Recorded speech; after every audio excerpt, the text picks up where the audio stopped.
చేరువచ్చిన పరిశుద్ధులైన మీ అందరికీ కూడా నా శుభవందనాలండి. సమయంలో మన సొంత బైబిల్ గ్రంథము చేతబట్టుకుని బైబిల్ పల్లవి పాడుకుందాం. అశ్రేష్టంభం గ్రంథములో ఎచ్చోట చూచిన ఆదరణ ఉన్నది, సుఖ దుఃఖములో వాగ్దానం ఉన్నది అనే పల్లవి పాడుకుందాం. శ్రేష్టంభం గ్రంథములో ఎచ్చోట చూసిన ఆదరణయున్నది, సుఖ దుఃఖములో వాగ్దానమున్నది.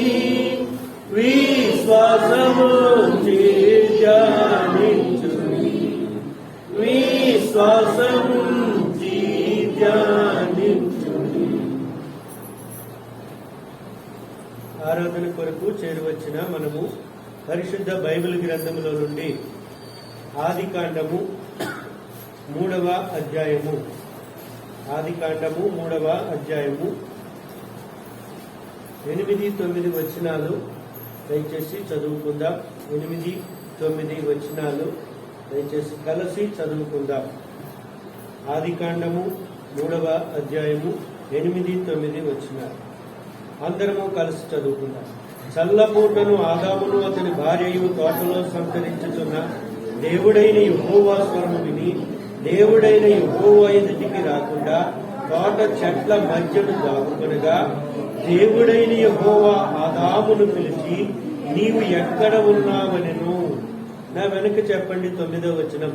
దేవుడైన యెహోవా ఆదామును పిలిచి నీవు ఎక్కడ ఉన్నావనెను. ప్రభు సహాయార్థమై చిన్న ప్రార్థన చేసుకుందాం. ప్రేమ కలిగి తండ్రి, నమ్మకమైన మా దేవ, నీ ప్రియకుమారులు మా ప్రభు అయిన యేసుక్రీస్తు వారి యొక్క ఘనమైన, శ్రేష్టమైన, ఉన్నతమైన నామములో ఈ ఉదయకాల సమయంలో నీ పాద సన్నిధిలో హెబ్రోన్ ఆరాధనా గృహ ఆవరణములో చేరి రావడానికి మాకిచ్చిన అనుమతి కొరకు మీకు వందనాలు చెల్లిస్తున్నాం. మా ప్రియమైన తండ్రి, సియోను గీతముల ద్వారా నిన్ను ఘనపరుచుకునే భాగ్యం ఇచ్చినందుకు మీకు స్తోత్రాలు చెల్లించుకుంటూ వస్తున్నాం. పరిశుద్ధ గ్రంథములోని జీవవాక్యము చదువుకునే భాగ్యం ఇచ్చినందుకు తండ్రి మీకు వందన స్తోత్రాలు చెల్లిస్తున్నాం.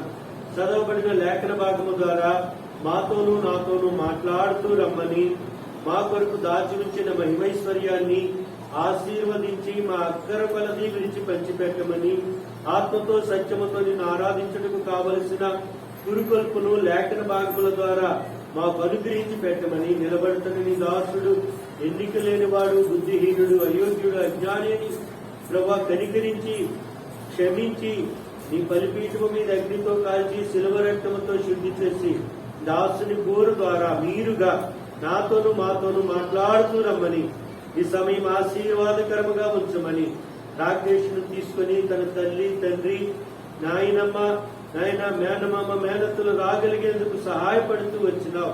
వారి జీవితంలో ఆ బిడ్డను బట్టి చేసిన గొప్ప కార్యము కొరకు వందనములు, స్తోత్రములు మీకే చెల్లిస్తూ ఈ సమయం ఆశీర్వాదకరంగా ఉంచవలసిందిగా వేడుకుంటూ మా ప్రియ ప్రభువును రక్షకుడైన యేసుక్రీస్తు ప్రభుల వారి పేరిట కృతజ్ఞతాస్తుతులను చెల్లించి ప్రార్థించి బ్రతిమాలు కొలుచున్నాము తండ్రి, ఆమేన్.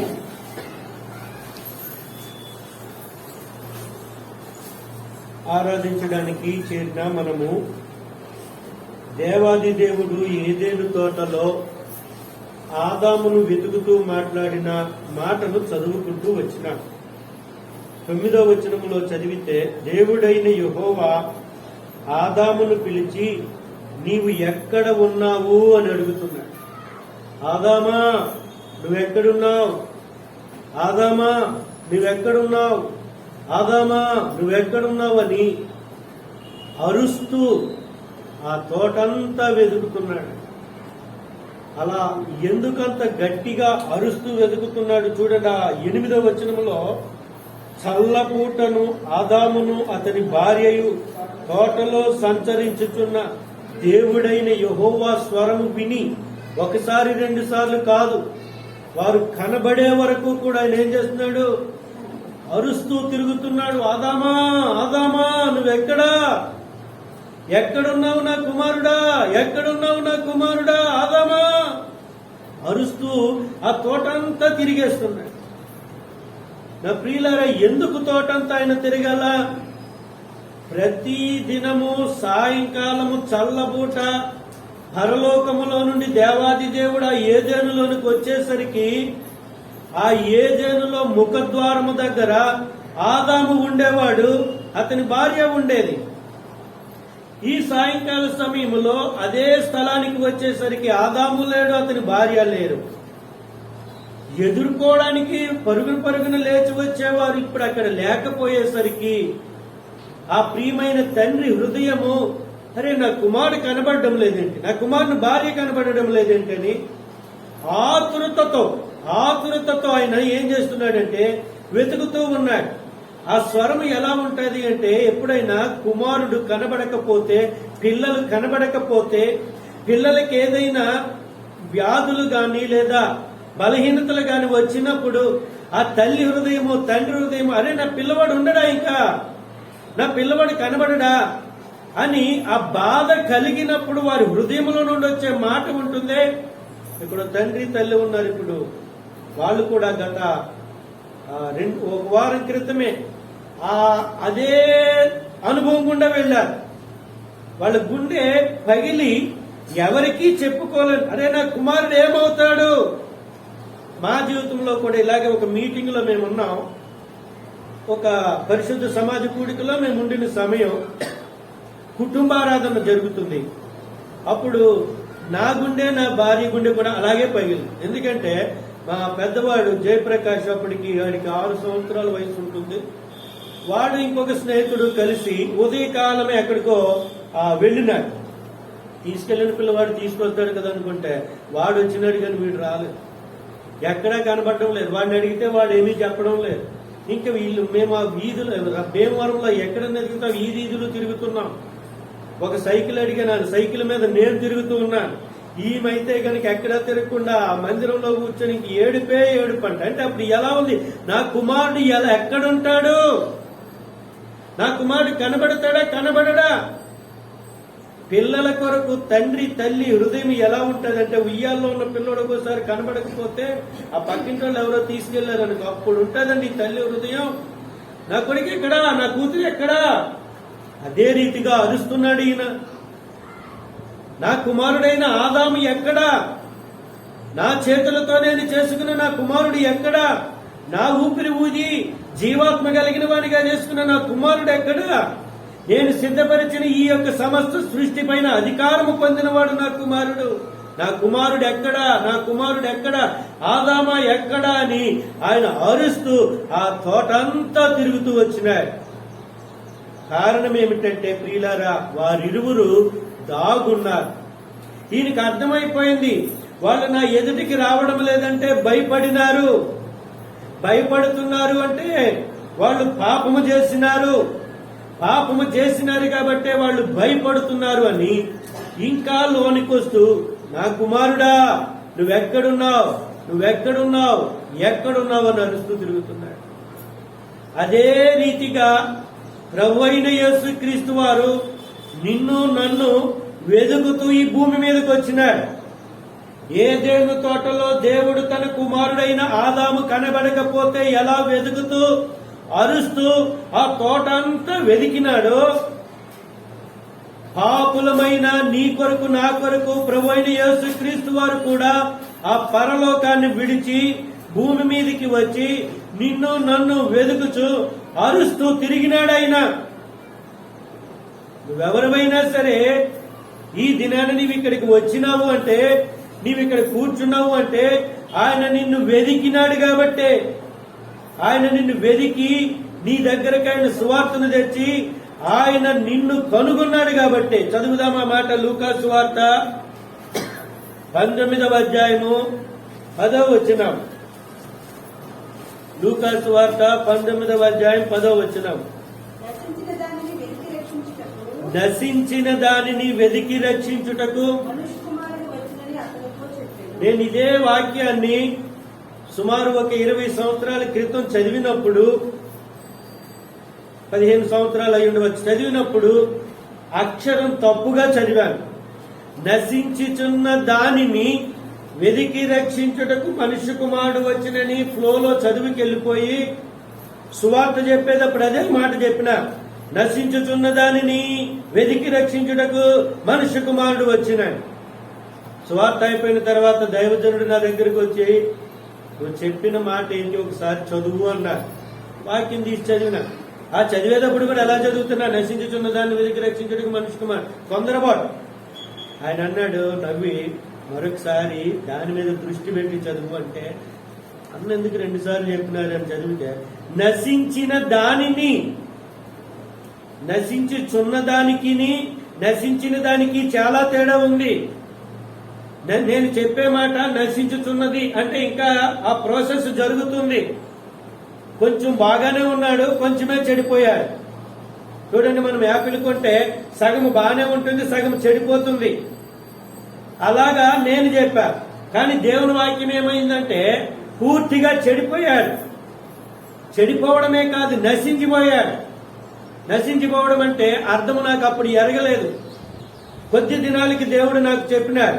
ఎఫెసీ పత్రిక 2వ అధ్యాయము 1వ వచనం, మీ అపరాధముల చేతను పాపముల చేతను చచ్చిన వారై ఉండగా, చస్తూ ఉండగా లేదు అక్కడ, చచ్చిన వారై ఉండగా అనగా చనిపోయినాడు.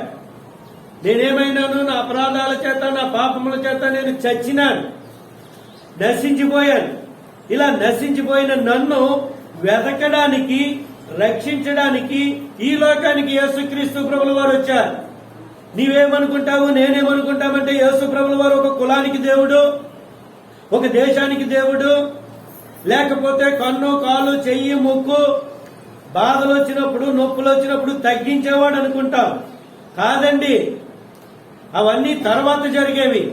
అసలు ముందుగా ఆయన ఎందుకు వచ్చినాడు అంటే నిన్ను నన్ను రక్షించడానికి, వెదకడానికి ఈ లోకానికి వచ్చినాడు. ఈ లోకములో ఉన్న నిన్ను నన్ను కూడా వెతుకుతూ వెతుకుతూ వచ్చినాడు. ప్రియులారా, ఎందుకు వెతకాలా? నీవు నేను నశించిపోయినాము కాబట్టి వెతుకుతూ మన దగ్గరికి వచ్చినాడు. ఆయన వెతుకుతూ మన దగ్గరికి వచ్చి చేసిన 3 విషయాలు మీకు చూపిస్తా. 3 కార్యాలు నీ జీవితంలో ఉంటే నువ్వు ఆయన ఆరాధించకుండా ఇక్కడ నుండి వెళ్ళలేవు. మొట్టమొదటిది చూడండి, మార్కు రాసిన సువార్త 1వ అధ్యాయము 15వ వచనం. మార్కు రాసిన సువార్త 1వ అధ్యాయం, కాలము సంపూర్ణమైనది, దేవుని రాజ్యము సమీపించి ఉన్నది, మారు మనసు పొంది సువార్తను నమ్ముడని చెప్పుచు దేవుని సువార్త ప్రకటించుచు ఎక్కడికి వచ్చినాడట? గలీలయకు వచ్చినాడు. వాక్యం ఎరిగిన మనం ఏమంటామంటే, గలీలయ కదా అన్నా వస్తా, యెరూషలేములో కదా అన్నా చెబుతా, దెకపోలిలో కదా అన్నా చెబుతా, నజరేతులో కదా అన్నా చెబుతా, బెత్లెహేములో కదా అన్నా చెబుతా. మరి మా ఊరు ఎప్పుడు వచ్చినాడన్నా?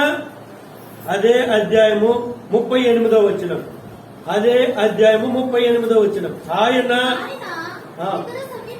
ఇతర సమీప గ్రామములలోనూ నేను ప్రకటించున్నట్లు వెళ్ళుదము రండి, ఇందు నిమిత్తమే కదా నేను బయలుదేరి వచ్చినని. ఎందు నిమిత్తం బయలుదేరి వచ్చాడంట?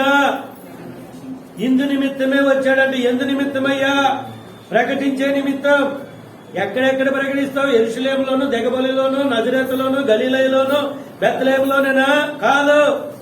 అక్కడ పరిశుద్ధాత్మ దేవుడు బహు స్పష్టంగా రాసిన మాట, ఇతర సమీప గ్రామములలోనూ, ప్రతి గ్రామములోనూ ప్రకటించడానికి ఆయన వచ్చినాడు.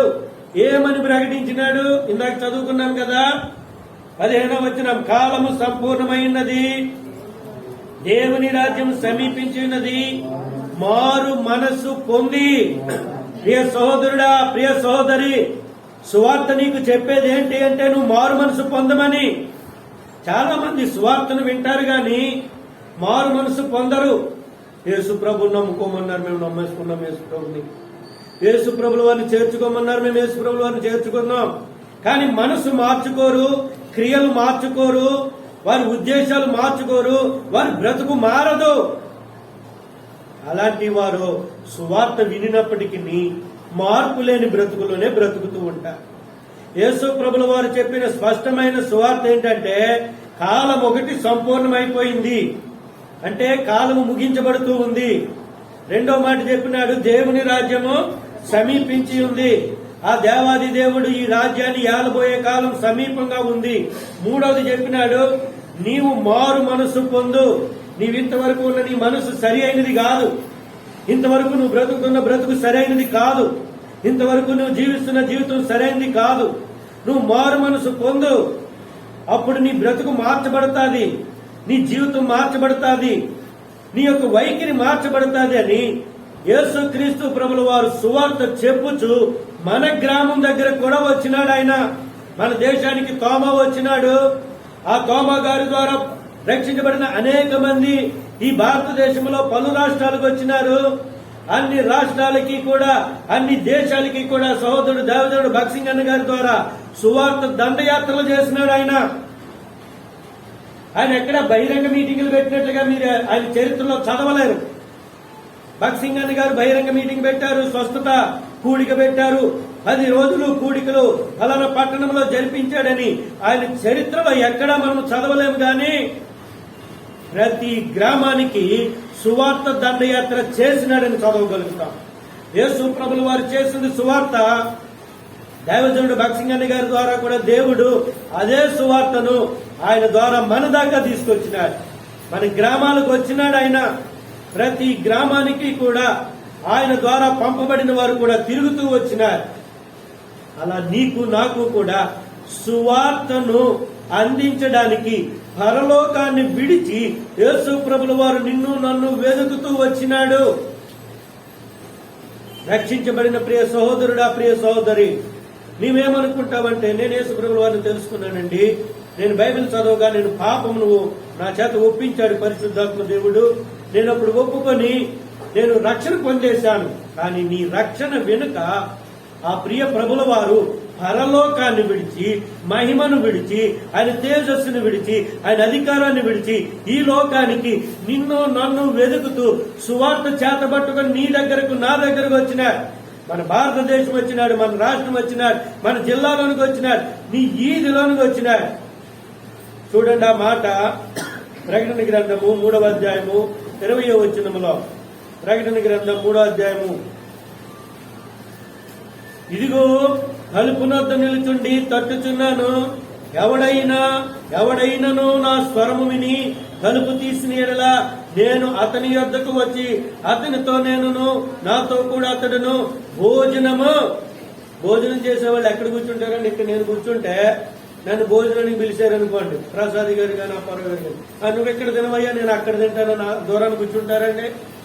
ఆడ కూర్చుంటారు, భోజనానికి పిలిచారు కాబట్టి అన్న పక్కన కూర్చోన్నా, అమ్మ కొట్టించమ్మా అన్న నా దాంట్లో వేసేసి పెట్టి అన్న, ఇది ఏమనుకోకన్నా వేస్తున్నా. అరే పక్కన కూర్చుంటారు భోజనము అంటే ఎంత సమీపంగా అంటే ఇంకా వారిద్దరూ ఉన్నంత సమీపంగా ఇంకెవరు ఉండరు. సువార్త పట్టుకుని అంత సమీపంగా వచ్చాడంట ఆయన. ప్రతి ఇంటి దగ్గరికి వచ్చి తలుపు తట్టినాడంట. ప్రతి మనిషిని దగ్గరికి వచ్చి హృదయాన్ని తట్టినాడంట.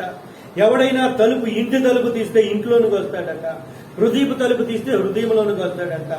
ఆయన నిన్ను నన్ను వెతుకుతూ సువార్త వినిపించడానికి నీ దగ్గరకు, నా దగ్గరకు, ఇంటి దగ్గరకు, మన హృదయం దగ్గరకంట వచ్చినాడు. ఒకవేళ రక్షించబడి ఉంటే, అవును ప్రభువా, నీ సువార్తను నాకు వినిపించడానికి నా గ్రామానికి వచ్చినావు, నా ఈదులోనికి వచ్చినావు, నా ఇంటికి వచ్చినావు, నా దగ్గరకు వచ్చినావు. నేను తలుపు తీసినప్పుడు నీ సువార్తను నాకు వినిపించి నన్ను వెదికినావు, నాకు సువార్తను వినిపించినావు, అందుకు నీకు వందనాలయ్యా, నిన్నెరిగే హృదయం నాకు ఇచ్చినావయ్యా, నీకు స్తోత్రములయ్యా అంటూ ఆరాధిస్తావు. ఇంకా నీవు ఆయనని ఎరగకపోతే ఇదే మిక్కులు అనుకూలమైన సమయం, ఇదే రక్షణ దినం. ఆయన నిన్ను వెతుకుతూ వస్తున్నాడు.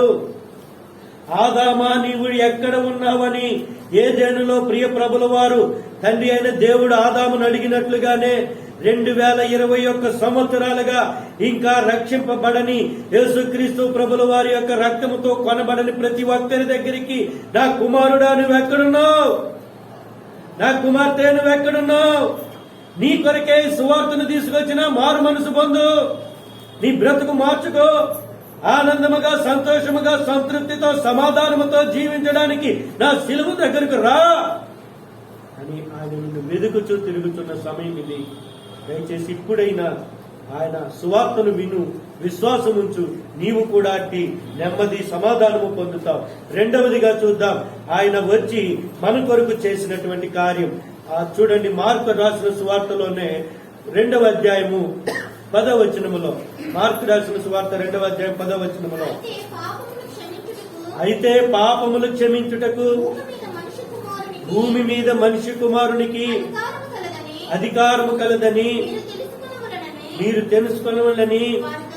ప్రియులారా, ఇక్కడ యేసుక్రీస్తు ప్రభుల వారు సువార్త చెప్పడానికి ఒకటి వచ్చినాడు. రెండవదిగా ఎందుకు వచ్చినాడు అంటే రక్షణ కొరకు అనేది మొట్టమొదటి చెప్పుకోవాలి. అనగా రెండవ దానిలో మొట్టమొదటిది ఏంటంటే రక్షణ. అందుకు తిమోతితో అపోస్తులైన పౌలు తాను రాసిన మొదటి పత్రిక 1వ అధ్యాయం 15లో అంటాడు, పాపులను రక్షించుటకు క్రీస్తు యేసు ఈ లోకములోనికి వచ్చెను.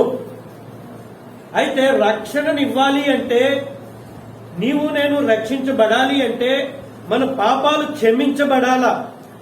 పాప క్షమాపణ కలిగినదే రక్షణ జరగదు. పాపాలు క్షమించబడకుండా దేవాది దేవుడు నిన్ను నన్ను అంగీకరించడు. ఆయన నీతిగల న్యాయాధిపతి. ఈ ప్రియ ప్రభుల వారు సువార్తను చెప్పి మనసు మార్చుకో, నీ వ్యసనాలు మాను, నీ అలవాట్లు మాను, నువ్వు మారు మనసు పొందు అన్నప్పుడు, అయ్యా ఇవన్నీ మానాలంటే కష్టమయ్యా అంటే, వాక్యం దగ్గరికి రావయ్యా, నువ్వు ఒప్పుకుంటే అవన్నీ నేను క్షమించి నిన్ను రక్షిస్తానయ్యా అంటాడు ఆయన. అందుకు రక్షించాలి అంటే ఆయన క్షమించాలి. క్షమించడానికి ఈ భూమి మీద ఒకే ఒక్కరికి అధికారం అంటే, అదే చదువుతూ వచ్చిన మార్కు సువార్త 2వ అధ్యాయంలో ఏమన్నాడు అంటే 10వ వచనంలో, భూమి మీద మనిషి కుమారునికి మాత్రమే పాపాలు క్షమించడానికి ఏం కలిగి ఉన్నాడు? అధికారం కలిగి ఉన్నాడు. ఎలా క్షమించాడు? ఆ అధికారం దేవుడు ఇచ్చినాడా? దేవుడిస్తే సొలొమోను నీ పాపాలు క్షమించబడ్డాయి వెళ్ళిపో, అయ్యా నీ పాపాలు క్షమించబడ్డాయి సాత్విక్ వెళ్ళిపో అని క్షమించేస్తే చాలు వెళ్ళిపోయినాడా?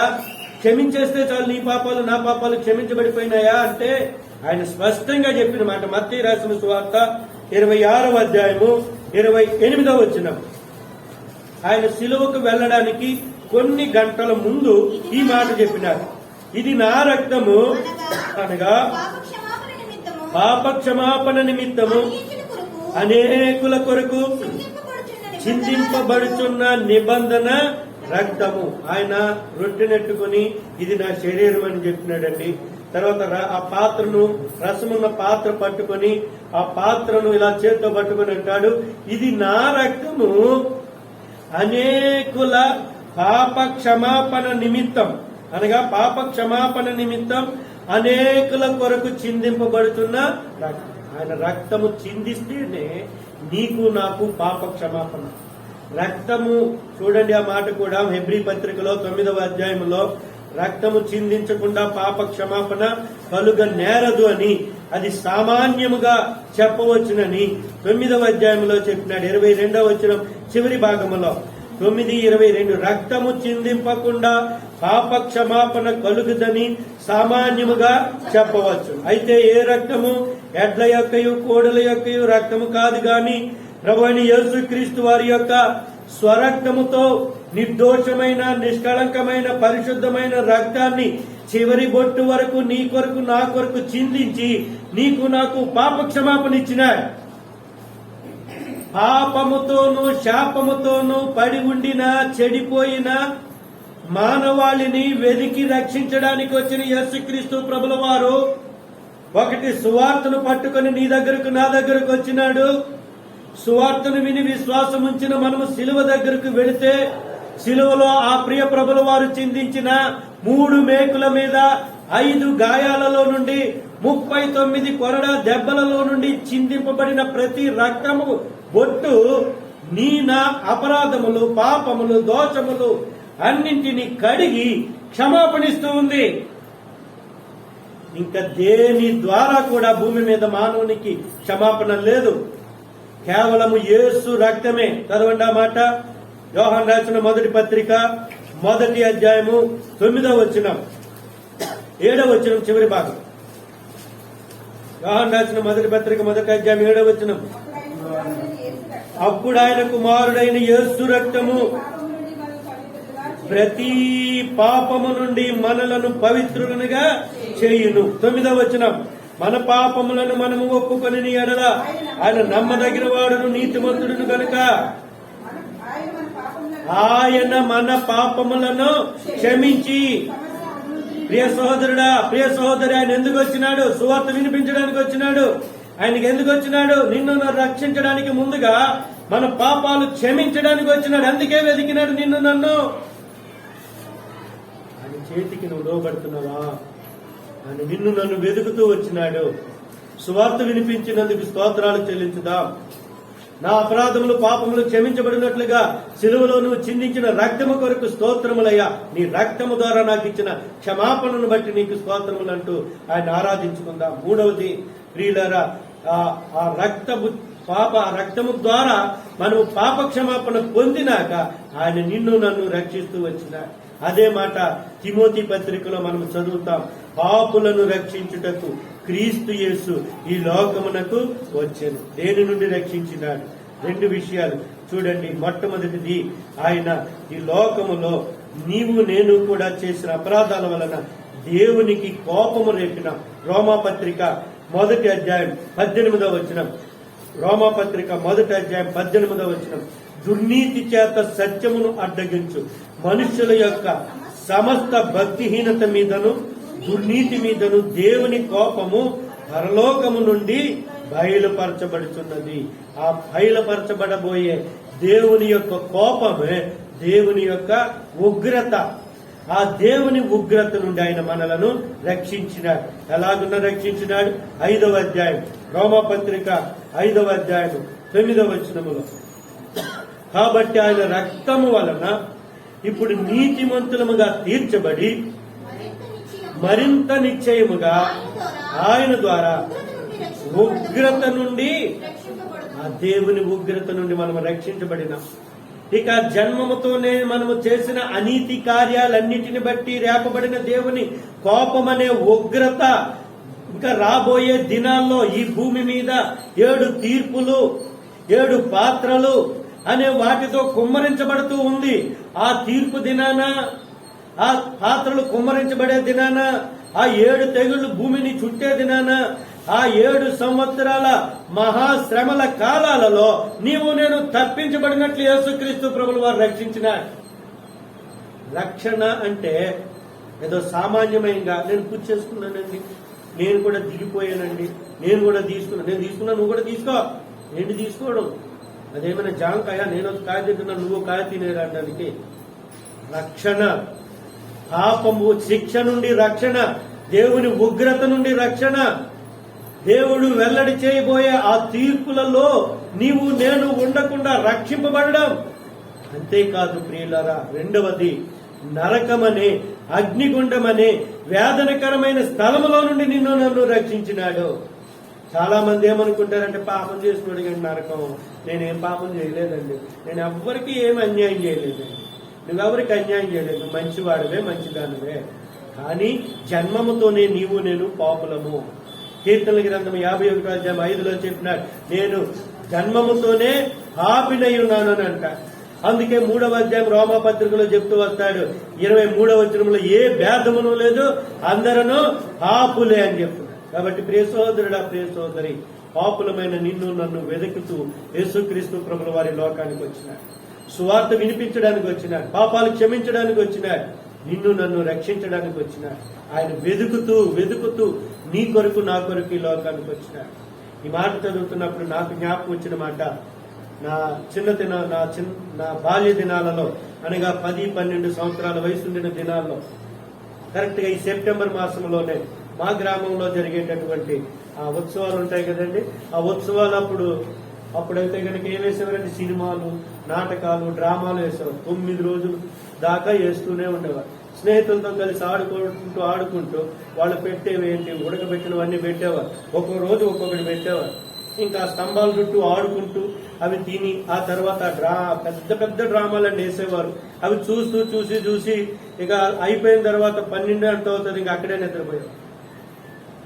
ఆ తర్వాత ఎవరన్నా ఒక స్నేహితుడు లేకనే వెళ్ళిపోతాం ఇంటికంటే వెళ్ళిన సందర్భాలు చాలా ఉన్నాయి. కానీ ఒకానొక దినాన మరి ఏమో సినిమా ఏదో నాకైతే గుర్తులేదు, కానీ చూసి ఇంకా బాగా అప్పటికి 5 రోజులు బట్టి చూస్తూ ఉన్నామేమో. ఇంకా 6వ రోజు 7వ రోజు అక్కడే నిద్రపోయినా. ఇంకెంత నిద్ర అంటే వాడు ఎంత కుదిపినా కానీ లేవలా. వాడు తర్వాత రోజున అంటాడనమాట, నేను ఎంత కుదిపినా కొట్టినా కానీ లేవలేదురా నువ్వు అంటాడు. అయితే తెల్లారేటప్పటికి నేను మా ఇంట్లో ఉన్నా. మా ఇంట్లో ఉంటే నేను ఎలా వచ్చాను ఇంటికాడికి అని అంటే మా నాన్న అంటున్నాడు, రాత్రి నేను వెతుకుతూ వచ్చి నిన్ను తీసుకొచ్చాను. మా నాన్న కూడా మాకు రాదండి, బాబు అని అనేవాళ్ళు. మా పక్క వాళ్ళేమో వాళ్ళ నాన్న అయ్యా అనేవారు, మేమేమో మా నాన్నని బాబు అనేవాళ్ళం. ఇంకా కొంచెం పైన ఒక ఇల్లు ఉండేది ముస్లిమ్స్, వాళ్ళేమో వాళ్ళ నాన్నగారిని డాడీ అనేవారు. డాడీ అంటుంటే ఇదేంటి డాడీ అంటున్నారండి, వీడేమో అయ్యా అంటుంటే ఇదేంటి అయ్యా అంటున్నాడు. అమ్మ వాడే వాళ్ళ నాన్న వాళ్ళ బాబుని అయ్యా అంటాడు, వాళ్ళేమో వాళ్ళ బాబుని డాడీ అంటారు. ఏంటి మేమనేది ఏదో పెద్ద కరెక్ట్ అన్నట్టు, మేము మాత్రమేమనేవాళ్ళు అంటే మా ఇంట్లో వాళ్ళు అందరూ మా పెద్దల్ని మొదలుకొని ఆఖరి 9వ నా వరకు మా బాబు, అమ్మ బాబేడి, ఆవిడ మా అమ్మ మీ బాబు తీసుకొచ్చాడు.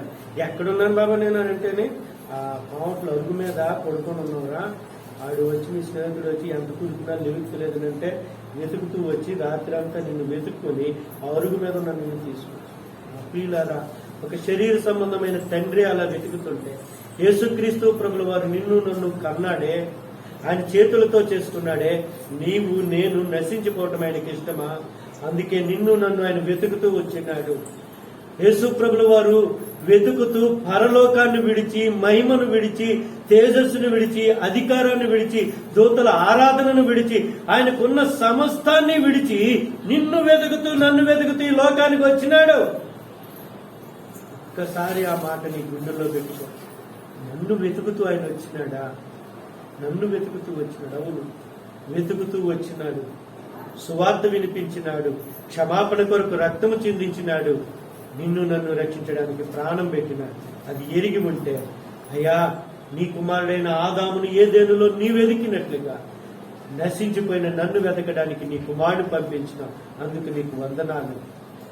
మారని నా బ్రతుకులో మారు మనసు పొందడానికి వినిపించినట్లు నీ కుమారుడు పంపించినావు, అందుకు నీకు స్తోత్రాలు. క్షమాపణ లేని నా బ్రతుకును క్షమించడానికి నీ కుమారుని సిలువలో అప్పగించి చిందించిన రక్తము ద్వారా నాకు క్షమాపణ ఇచ్చినావు, నీకు స్తోత్రాలు. నా ప్రాణమును రక్షించినట్లుగా నీ కుమారుడి ప్రాణాన్ని సిలువలో పెట్టి నాకు గొప్ప రక్షణనిచ్చినావు, అందుకు నీ కుమారుడు నన్ను వెతికినందుకు సాగిలిపడి కృతజ్ఞతాపూర్వకమైన వందన స్తోత్రాలు నీకే అర్పిస్తున్నాను తండ్రి అని ఆయన ఆరాధించుకుందాం. అలాగ చేయుటకు పరిశుద్ధాత్మ దేవుడు మనకు సహాయం చేయను గాక. దయచేసి లేచి నిలబడి ఒక పల్లవి చరణము పాడుకుందాం. పాటల్లో సహకరించేవారు రండి. 190 సియోని గీతములో 190 అండి. పల్లవి 2వ చరణం పాడుకుందాం. పరిశుద్ధాత్మ దేవుని యొక్క అన్యోన్య సహవాసము ఆశీర్వాదములు ఇప్పుడు ఎల్లప్పుడూ సదాకాలం సకల పరిశుద్ధులతో సార్వత్రిక సంఘముతో హెబ్రోను వాసులందరికీ ఈ ఉదయకాలపు పొద్దు ఆయన ఇంటికి వచ్చిన ప్రతి ఒక్కరికి, మరి ముఖ్యముగా కుమారుడిని మనవడిని తీసుకొచ్చిన అప్పలరాజమ్మ గారికి, రాకేష్ కును తోడయుండి ఆశీర్వదించి రక్షణ కొరకును దీవెన కొరకును ఇక్కడ ఉన్న వారందరినీ సిద్ధపరచుదువు గాక. ఆమేన్.